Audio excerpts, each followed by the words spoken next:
fine for our regular Caitanya Caritamrta reading, Adi-lila, chapter 1.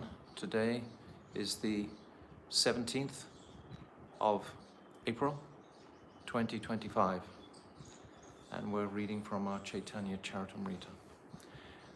Omagina Timirandasya Gyananjala Shalakaya Chakshu Unmilitam Jena Tasmai Shri Gurave Namaha Gurave Gaudachandraya Radhikaya Taralaye Krishnaya Krishna Bhaktaya Tarabhaktaya Namo Namaha Sri Chaitanya Manobishtam Shtapitam Jena Bhutale Swayam Rupa Kadamayam Dadati Swapadantikam Priya Sarupe, Dayata Sarupe, Prema Sarupe, Sahajabi Rupe, Nijana Rupe, Prabhueka Rupe, Tatana Rupe, Swapilasa Rupe, Anapita Chirim Chirat Kurana Varatanokulo, Samarapaitam Unnata Ujvara Rasam Swabhakti Shriyam, Haripurata Sundarata Tikatam Vasatapita, Sadahradare Kandare Svidatu Vasachinandanaha.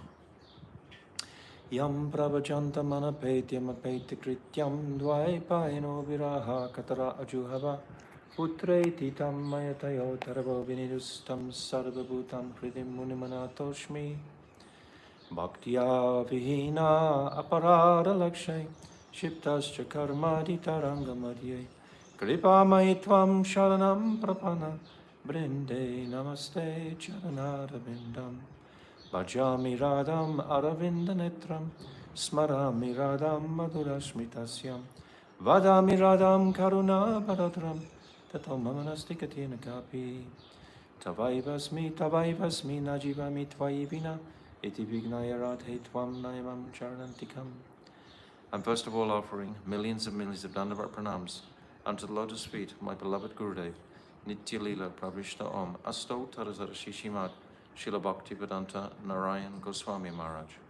And I'm offering the same again, millions and millions of times, unto the lotus feet of our beloved Adi-lila Pravishta Om Asto Tarazara Shishimat Srila Bhaktivedanta Swami Srila Prabhupada. And again, I'm offering millions of dandavats unto the lotus feet of our dearmost Srila Krishnadas Kaviraj Goswami and all the Rupanuga Guru Varga and all the Vaishnava and Vaishnavi devotees of the Lord. My dandavat pranams to all of you. Vansha kalpa tarubhyascha kripa sindhavevacha patitanam pavanibhyo vaishnavebhyo namaha. So it's interesting that in this chapter he glorifies the spiritual master just like we do with our Guru Vandana, our Mangalacharya, and then he's been glorifying Srimad Bhagavatam. So this is what we spoke about last time, how Lord Brahma, as a part of our spiritual line, our lineage, our heritage, so to speak, is disseminating this these chatushlokis to Narad. And then our whole line is beginning from there. Ultimately, it's Krishna's flute song that is gifted in the ears of Lord Brahma. First of all, Divya Saraswati pronounces the word tapa to Lord Brahma while he's seated on the lotus. He begins to perform his tapasya, and after a length of time, Krishna becomes pleased with that tapasya, and then he plays the flute, and the Kam Bij mantra manifests in the heart of Lord Brahma. And then with that Kam mantra, then he has all realization. And then he meets Krishna, and then he's gifted these 4 verses that we've been through already. So on Tuesday, we discussed a little bit of Bilvamangal Thakur, and now Srila Krishnadas Kaviraj, he described the different saints and personalities. In other words, association, the devotees. So first of all, we have Guru, and then we have the sadhus, and we have the who are gifting the Srimad Bhagavatam. This is the Amala Purana to create the platform, the foundation for everything that is about to come. And now we're continuing with our glorification of the sadhus. This is another very beautiful verse from text 63. Bhavadvida Bhagavatas Tirtha Putha Swayam Vibho Tirti Kuvanti Tirtani Swantastena Gadabrita. Saints of your caliber are themselves places of pilgrimage. Because of their purity, they are constant companions of the Lord. Therefore, they can purify even the places of pilgrimage. Thank you, John. Dandavats. Because of their purity, they are constant companions of the Lord, and therefore they can purify even the places of pilgrimage. So, purport by Bhaktivedanta Swami Srila Prabhupada. This verse was spoken by Maharaj Yudhisthira to Vidura in Srimad Bhagavatam 1.13.10. Maharaj Yudhisthira was receiving his saintly uncle Vidura. Vidura's father is Vedavyas, and he was born to a maidservant instead of impregnating Ambika or Ambalika that he was supposed to. That queen became afraid, and she switched places with the maidservant. So Vyasadeva, Vyas, he impregnated her. So Vidura was born of a Sudra mother, so he wasn't eligible for kingship. So Dhritarashtra and Pandu. Pandu was the first king, and then Dhritarashtra, blind Dhritarashtra. Dhritarashtra was blind because that queen, Ambalika, she shut her eyes very tightly when Vyasadeva came in from the mountains, from the Himalayas, to impregnate her. She was expecting Bhishmadev, but instead Vyasadeva came, who was a very old man, crumpled with austerity, and he was very fearsome to look at. So she shut her eyes tightly. So the progeny of that union was Dhritarashtra, who was blind. Then the other wife was Ambalika, and she turned pale on seeing the sternness of Vyasadeva. She was also expecting Bhishmadev because neither of them had any progeny. And so she produced Pandu, who was a very pale complexioned king, but very powerful. Both of these persons were very powerful with the semen of Vyasadeva. And then he went a third time on the order of his mother, Satyavati, and was going to again impregnate Ambalika. And it's Amba or Ambalika, I'm not sure of those names. Amba and Ambalika, yeah. Then she was afraid of him coming again, so she got the maidservant there. So Vidura is born of a maidservant, but Vidura has all of the saintly qualities, perhaps more saintly qualities than even Pandu and Dhritarashtra. Maharaj Yudhisthira was receiving his saintly uncle Vidura, who had been visiting sacred places of pilgrimage. Maharaj Yudhisthira told Vidura that pure devotees like him are personified holy places because the Supreme Personality of Godhead is always with them in their hearts. By their association, sinful persons are freed from sinful reactions, and therefore wherever a pure devotee goes is a sacred place of pilgrimage. The importance of holy places is due to the presence there of such pure devotees. Just like Mother Ganga was asking, how is she going to be purified from so many people bathing in my waters? And in response, Bhagirath, he told her that the saintly persons will go and purify your waters, so you won't remain contaminated. Your waters will stay pure forever. So Krishna's Kaviraj is building this conception within his first chapter. Text 64. Se bhakta gana hoye dvivida prakar, parisad gana eka sadaka gana. Such pure devotees are of two types: personal association, parsads, and neophyte devotees, sadhaks. Perfect servitors, purport. Perfect servitors of the Lord are considered his personal associates, whereas devotees endeavoring to attain perfection are called neophytes. Among the associates, Some are attracted by the opulences of the personality of Godhead, and others are attracted by nuptial love of Godhead. The former devotees are placed in the realm of Vaikuntha to render reverential devotional service, whereas the latter devotees are placed in Vrindavan for the direct service of Sri Krishna. So Bhaktivedanta Swami Prabhupada is saying everything clearly. If you have the eyes to see, you can see he's referencing the devotees are of the higher caliber being placed in Vrindavan for direct service to Krishna. And those on the Vaidhi Marg are going to Vaikuntha. It's text 65 and 66. Ishvarayata avatara etina prakar, angsha avatara ara guna avatar, Shyaktavesha avatara tiritya e mata, angsha avatara purusha matsyadika yata. There are three categories of incarnations of Godhead. Now we're going to another level.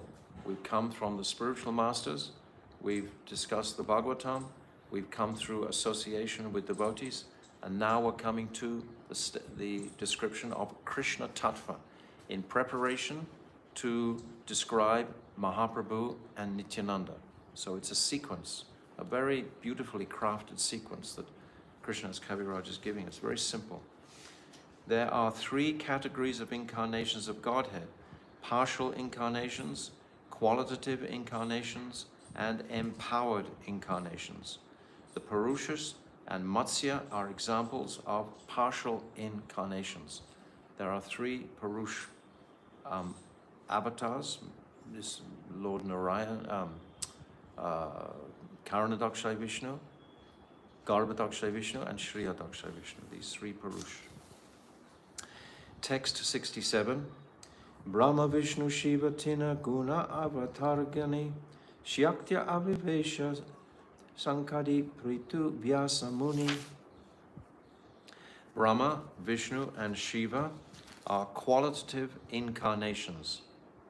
Empowered incarnations are those like the Kumaras, King Prithu, and Mahamuni Vyas, the compiler of the Vedas. Text 68. Due rupe haya bhagavana prakash, ekata prakasha haya arata vilas. Translation. The personality of Godhead exhibits himself in two kinds of forms, prakash and vilas. Purport. The Supreme Lord expands his personal forms in two primary categories.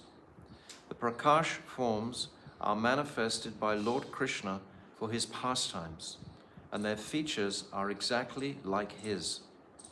When Lord Krishna married 16,000 queens in Dwarka, he did so in 16,000 prakash expansions. So we know the pastime of when Narad, he goes to Dwarka and he visits each palace of the queen, and each Krishna that is in each of the 16,000 palaces is engaged in a different activity.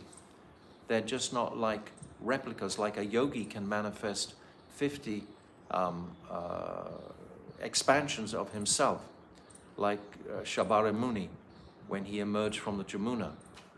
But all those expansions are the same, like a television set, they're producing all the same. But Krishna, all of his personalities that are manifesting, they're all different. One is engaging in joking words with his wife, another engaging in playing chess with his wife, another's engaging in taking prasad with his wife, another is engaging in playing with children with his wife. They're all doing different activities, but they're all Krishna. These are prakash. Prakash means illumination or light coming from Krishna, prakash. And then similarly, during the Ras dance, he expanded himself in identical prakash forms to dance beside each and every gopi simultaneously. Now, of course, there are different explanations of this given by different acharyas. Jiva Goswami is maintaining that, yes, Krishna expanded like this, but Vishwanath Chakravarti Thakur says no. My Gurudev agrees with Srila Vishwanath Chakravarti Thakur that Krishna danced so fast during the Ras Lila that there was only one Krishna. And he's described, Vishwanath Chakrabarti Thakur describes like a firebrand that is being circled very fast, and it looks like a single wheel of light, but it's only one point of light that becomes like a wheel. So Krishna, in fact, is dancing so fast in transcendental time that each gopi is thinking that Krishna is only dancing with him exclusively. But in fact, Krishna is dancing with all the gopis simultaneously. But Vishwanath Chakrabarti Thakur, he describes, if Krishna was expanding, that would be like Aishwarya Lila. And there's no Aishwarya Lila in the Ras Lila. If he expanded, like in Dwarka, that's Aishwarya. To expand in 16,000 palaces, that's Aishwarya. That's not Nara Lila. That's not human-like pastimes. So if he expands in the Ras Lila also like that, then that is Aishwarya. And Srila Vishwanath Chakrabarti Thakur doesn't agree with that. But Jiva Goswami, he says like that. And Bhaktivedanta Swami Prabhupada is saying like that here. It's not a problem. It's just a different presentation of the same pastime. When the Lord manifests his Vilas expansions, however, they are all somewhat different in their bodily expansions, bodily features. Lord Balaram is the first Vilas expansion of Lord Krishna, and the four-handed Narayan forms in Vaikuntha expand from Balaram, even though they have the nature of the Sangvit Shakti, which is the knowledge potency, which is manifesting ultimately from Krishna, that Sangvit Shakti. Still their bodies are manifesting from Baladev Prabhu. All the bodies in creation are manifest in the Sandini Shakti.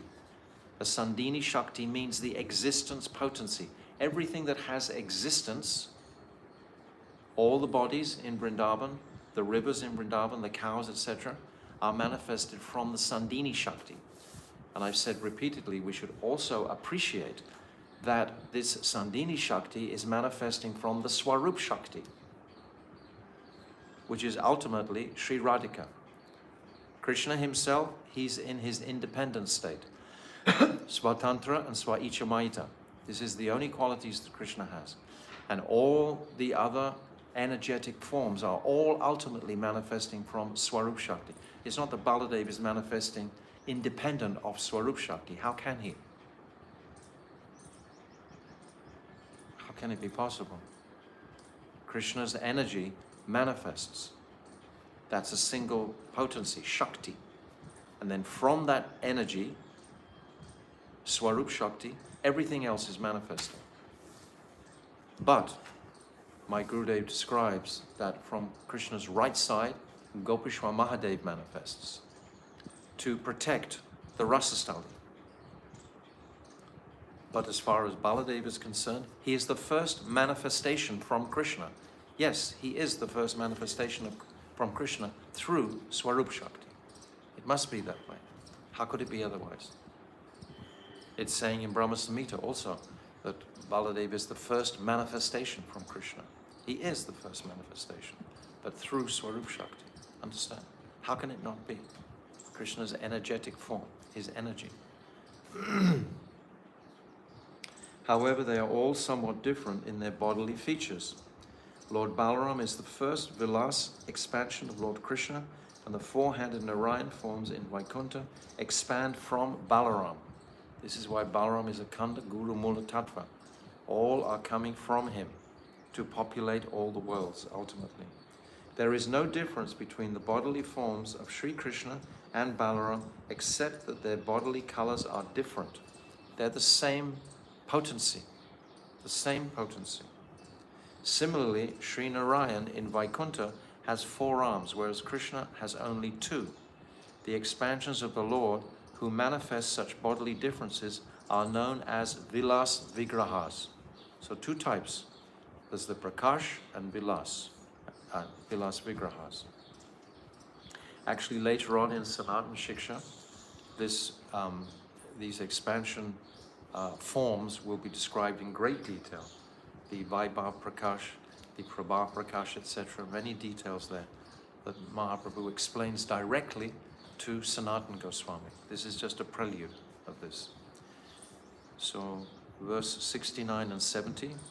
Eka eka vigraha yadihaya bahurupa akarata beda nahi eka swarupa Mahishi vivhare yache kailaras ihake kahia krishnara mukya prakash.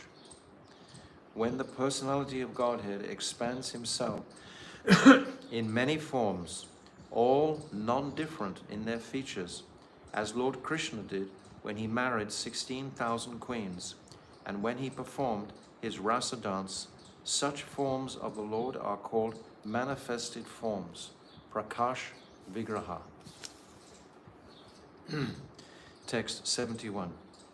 Chitram baitad ekana vipusha yugapat pritak griheshu dvi asta sarsyam shriya eka udavahat. It is astounding that Lord Sri Krishna, who is one without a second, expanded himself in 16,000 similar forms to marry 16,000 queens in their respective homes. It's astonishing. He's showing chamatkara, this conception of astonishment at this. This is a verse from Srimad Bhagavatam 10.69.2. Text 72. Rasotsvara pravritya oto sampravito gopi mandala manditaha yogeshvarena krishnena tasham madhye dvayor dvayo. When Lord Krishna, surrounded by groups of cowherd girls, began the festivities of the Ras dance, the Lord of all mystic powers placed himself between each two girls. In either conception of Jiva Goswami, Srila Krishna's Kaviraj, or Srila Vishnu Chakravarti Thakur, it's still utterly astonishing, adbhuta. It's beyond, it's achintya. We are here to appreciate this phenomena. This verse is quoted from Srimad Bhagavatam 10.33.3. Text 73-74. Pravistena grahitanam kante swa nikatam striya yammanyeran nubast tavat vamana shatasankulam dviko kasham svadaranam hatyatsokya pritatmanam tato dudu bayo nedur nipetu pushpa vristaya. Translation. When the cowherd girls and Krishna thus joined together, each girl thought that Krishna was dearly embracing her alone. To behold this wonderful pastime of the Lord's, the denizens of heaven and their wives, all very eager to see the dance, flew in the sky in their hundreds of airplanes. They showered flowers and beat sweetly on drums. Krishna's Kaviraj is taking us to the whole complete limit of this cosmic creation. He's including these verses which are invoking a clear appreciation of Krishna's Rasa Lila. Straight away he's bringing this in for consideration and showing its sweetness and speciality, in importance in Krishna's pastimes, and he's introducing the conception of the devas, etc. I'm saying this because when, in the Western world, when they first read this Grantha, this book, they weren't knowing about demigods. So Bhaktivedanta Swami Prabhupada is very beautifully, easily, smoothly introducing the demigods as if it's completely normal, and it is normal. But it's brilliant how they actually teach the neophytes the basic conceptions in very sublime ways. This is another quotation from Srimad Bhagavatam 10.33, 3 and 4. Text 75. Anekatra prakatata rupasya kasya yokata sarvata tatsura paiva swaprakash itiryate. If numerous forms, all equal in their features, are displayed simultaneously, such forms are called Prakash Vigrahas of the Lord. But they're not, their features are equal, but their activities are not equal. They're independent. Their features are the same. They're all Brajendra, they're all Dwakadish Krishna. The features identical, but the activities are completely different. Purport. This is a quotation from the Laghu Bhagavatamrita compiled by Srila Rupa Goswami. Text 676. Ekaya vigraha Ekaya vigraha Ekaya vigraha kintu akara hoy ana Aneka prakasha hoya vilasa tarnama. But when the numerous forms are slightly different from one another, they are called vilas vigrahas. So he's introducing the tattva here. Text 77. Swarupam anyakaram yat tasya bhati vilasata prayanatma samam shaktya sa vilaso nigatayate. When the Lord displays numerous forms with different features by his inconceivable potency, such forms are called vilas vigrahas. So the different forms are vilas and the same forms are prakash. This is another quotation from Laghu Bhagavatamrita 1.15. Text 78. Yache Baladeva Parabhyam Narayan Yache Vasudeva Pradyam Nandi Sankarshana Praduyam Nadi Sankarshana. Translation.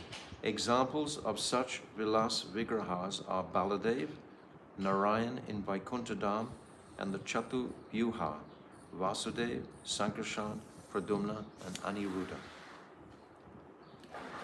Text 79 and 80. Ishvara Shakti Hoya Etini Prakha Eka Lakshmi Gana Pure Mahishi Gan Ar Raje Gope Gana Ara Sabate Pradhan Rajendra Nananda Yate Swayam Bhagavan.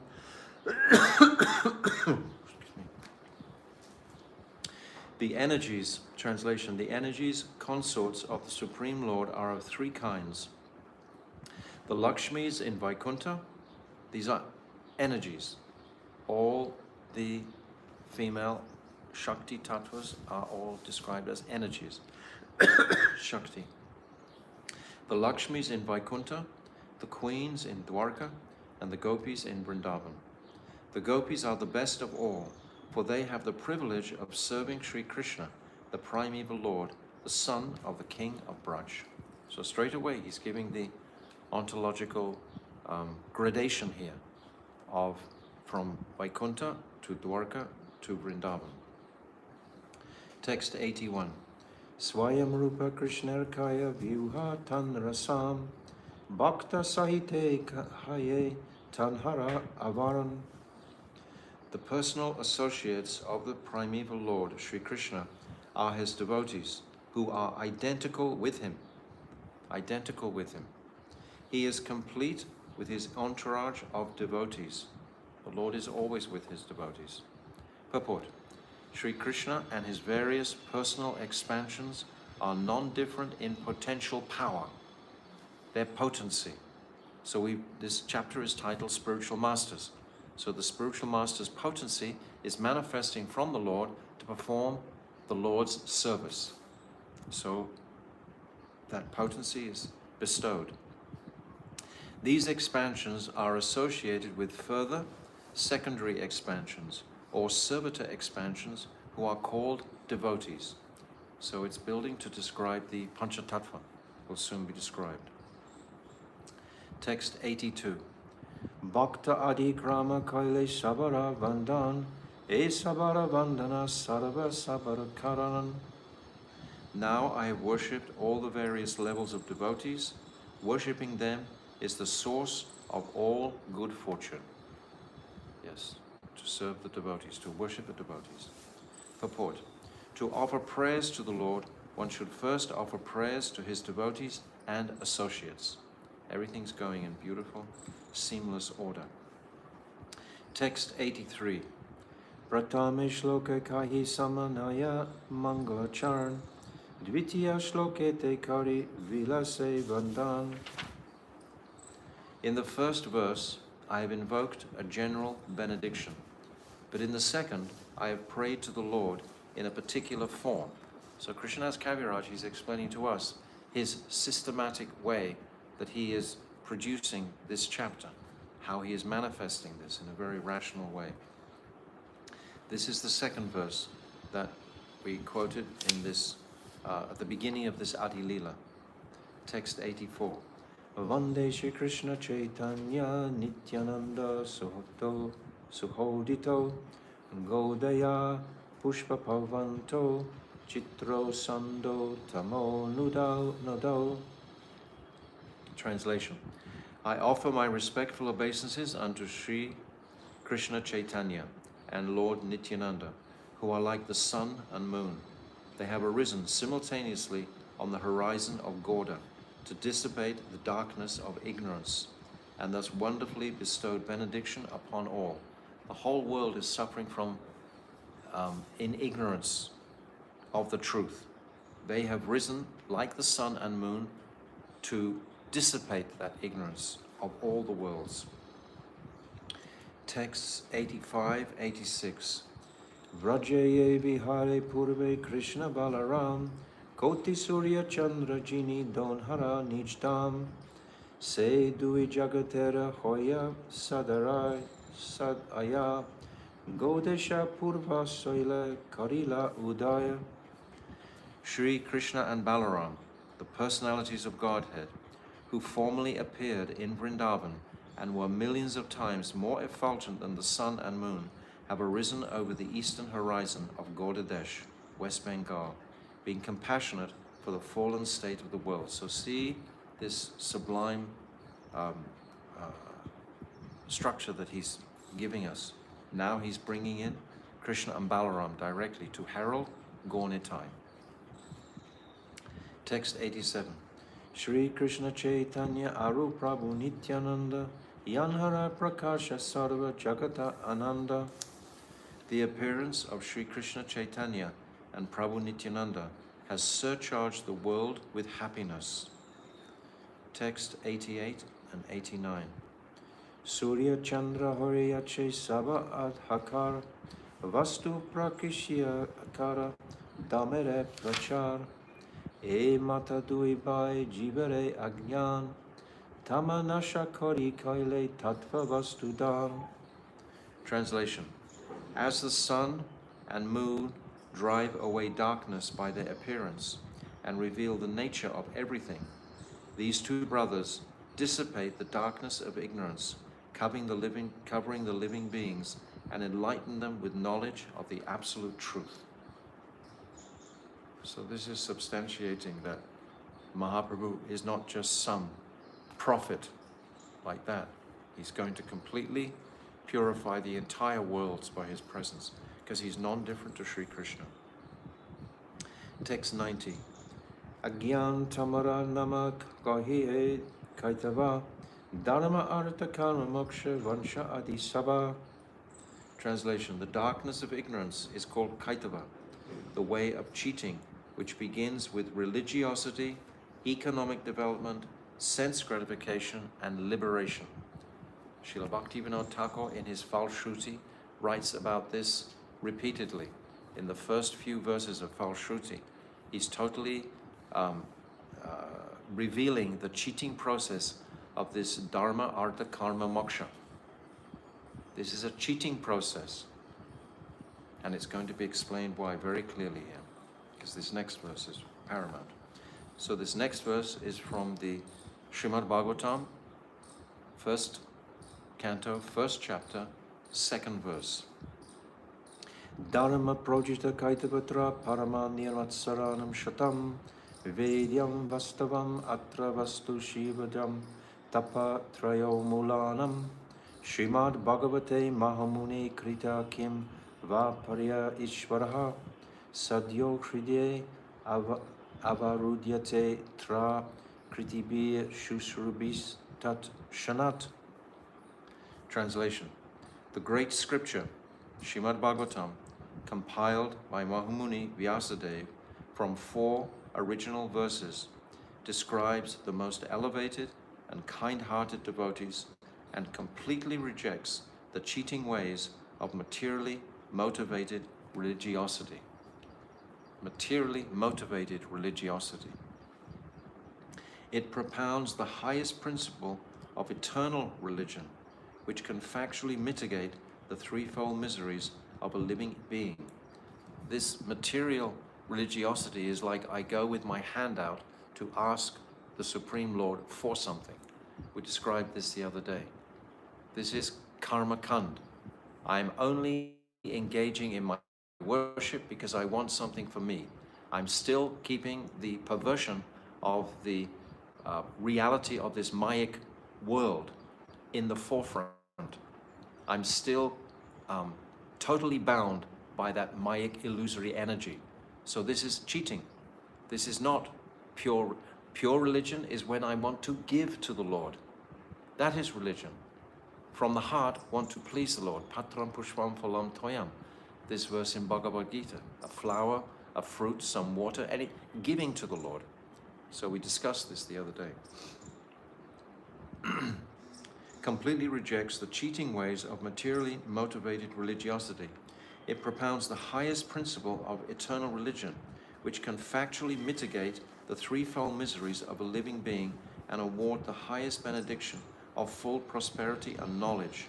Those willing to hear the message of this scripture in a submissive attitude of service can at once capture the Supreme Lord in their hearts. Therefore, there is no need for any scripture other than Srimad Bhagavatam. It's a fact. If you just immerse yourself even in the first chapter of Srimad Bhagavatam under guidance, and if you speak those understandings that you have, kirtan, then you will be captured by that Bhagavatam. It's a fact.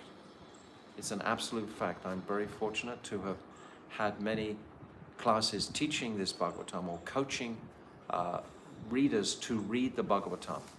Now I have many groups with people reading the 8th canto, 9th canto, 10th canto even. And they've come through the years. But every single time anybody starts to read this Bhagavatam properly with full focused attention, they can't put it down. It has a magnetism that attracts the heart because it's Krishna directly on every single page. It's so sublime, so captivating. Purport. This verse appears in Srimad Bhagavatam 1.1.2. The words Mahamuni Krite indicate that Srimad Bhagavatam was compiled by the great sage Vyasadeva, who is sometimes known as Narayan Mahamuni, because he is an incarnation of Narayan. Vyasadeva, therefore, is not an ordinary man, but is empowered by the Supreme Personality of Godhead. He compiled the beautiful Bhagavatam to narrate some of the pastimes of the Supreme Personality of Godhead and his devotees. We remember his birth from Parashara Rishi was crossing the Jamuna with one fisher lady. Satyavati was her name. And she, in a previous birth, had been an apsara, and she'd been cursed into the body of a fish. So her whole body smelt of fish.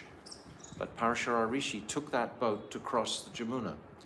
And halfway across the Jamuna, he could see astrologically if this fisherwoman gives birth to a child now, he'll be a Shaktivesh avatar. Therefore, I should impregnate her to facilitate the birth of this Shaktivesh avatar. So Parashara Rishi, in his mystical opulence, manifested an island, Dvaipayana. And then he explains to, who is Satyavati, explains to her that there's a great fortune if she gives birth to a child now. But Satyavati explains that I'm not married.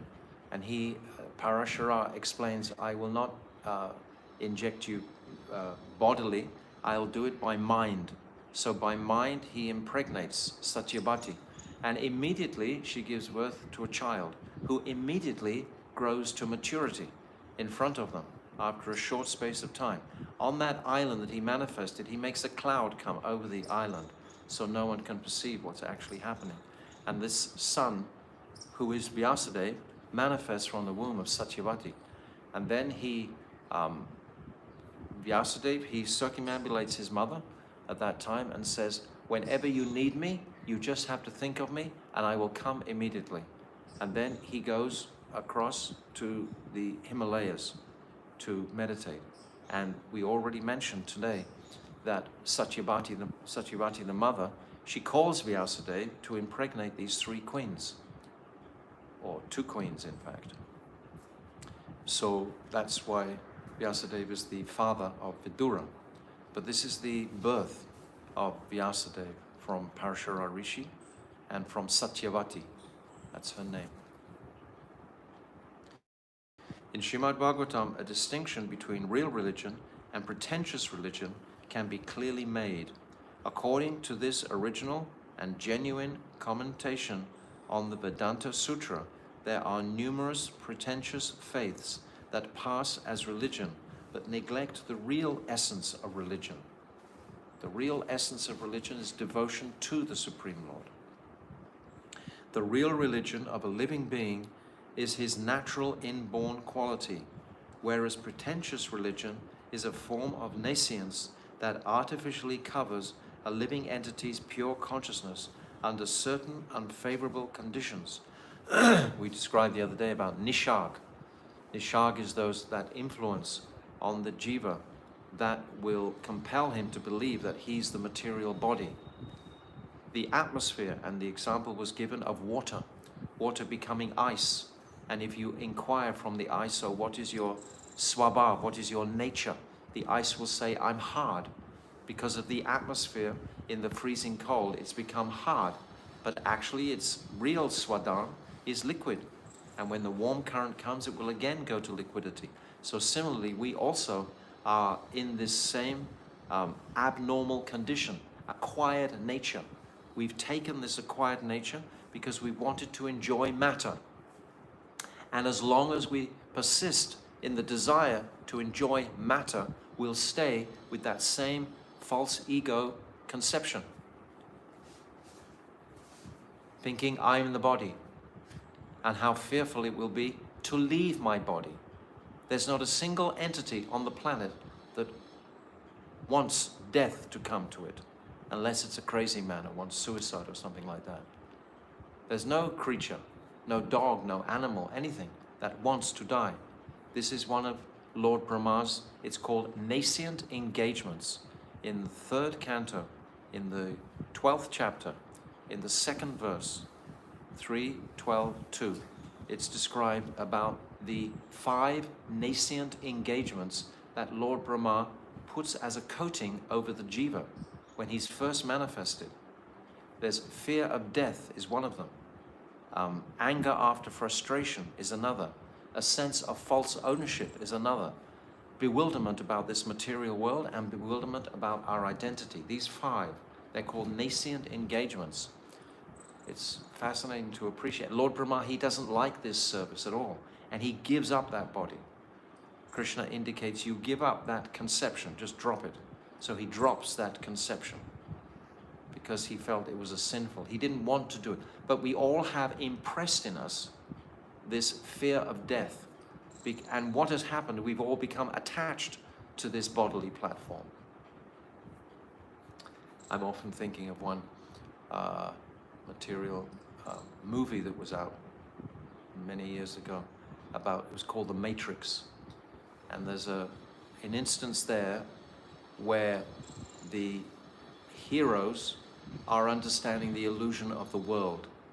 And there's one person who is with the heroes.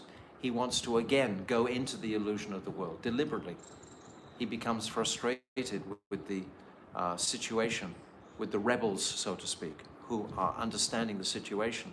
and he wants to again come into the material world and really believe that this is real, this food is real.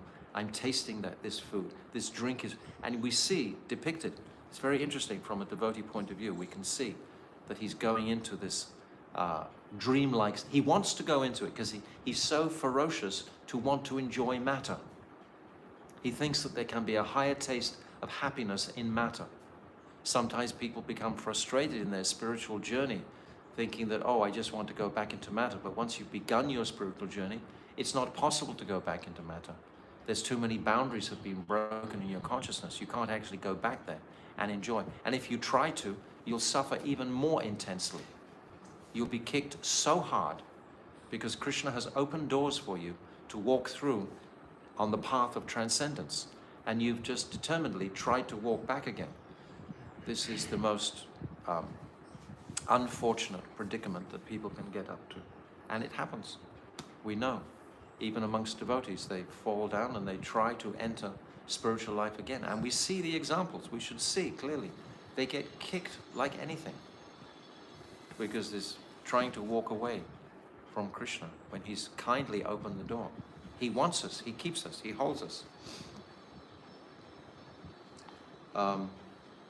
This pretentious religion is a form of nescience that artificially covers the living entity's pure consciousness under certain unfavorable conditions. That's what we just described. Real religion lies dormant when artificial religion dominates from the mental plane. Kriti sadhya bhavet sadhya bhav sasadanabhita nitya siddhyasya bhavasya prakritam hridi sadhyate. Prakritam, means in potential. This nitya siddha is in potential within the jiva, but it's become covered by the extent of our material desires alone. This is the key. It's very simple to understand, but not so easy to put into practice because we're bound by these because we haven't controlled our minds. A living being can awaken his dormant religion by hearing with a pure heart. The path of religion prescribed by Srimad Bhagavatam is different from all forms of imperfect religiosity. Religion can be considered in the following three divisions. So now he's describing what is this religiosity, imperfect religiosity. The path of fruitive work, number one. I'm thinking that by my actions in this world, I will get some happiness. If I build a wonderful guest house, I work very hard, I'll become very happy by this. This will give me some satisfaction and joy in the material world. At the same time, we have to attend to our material necessities. But it's the attachment. This is the point. In any situation, if detachment can be inspired, then happiness will come in the heart fully. But if attachment remains, then it's going to be difficult. Huh? Yes, this is the problem. If we become materially successful, we become attached to our successes materially. If there's a speaker, for example, and he has so many followers, he becomes attached to being like a leader of so many people. And then if Krishna chooses to actually change that situation, he becomes very disturbed by that. So or if somebody becomes successful building temples and then something crashes, and he'll be, most unhappy. In every single situation, detachment is required. Abhyasena kuntaya. Yes. Vairagya. This verse in Bhagavad Gita is saying, Arjuna is asking how to control this wild mind. And Krishna responds in the 6th chapter. Abhyasena vairagya, by practice and renunciation. Renunciation means what? It means renouncing those material pleasures, renouncing the effort to acquire those material pleasures. 2, the path of knowledge and mystic powers. This is very much sought after today. And 3, the path of worship and devotion. This is mukti, bhukti, and bhakti. What's that verse? Mukti, bhukti, spriha yavat, ishtaste. You know that verse? Mukti, bhukti, spriha yavat, Is Chachi, it's saying these two witches. Yes, very beautiful verse. We'll get it in a second. Mukti Bhukti Spriha Jabat. Or Bhukti Mukti, maybe it is. Bhukti Mukti? Yes, but these three paths of Bhukti, or Mukti, or Bhakti.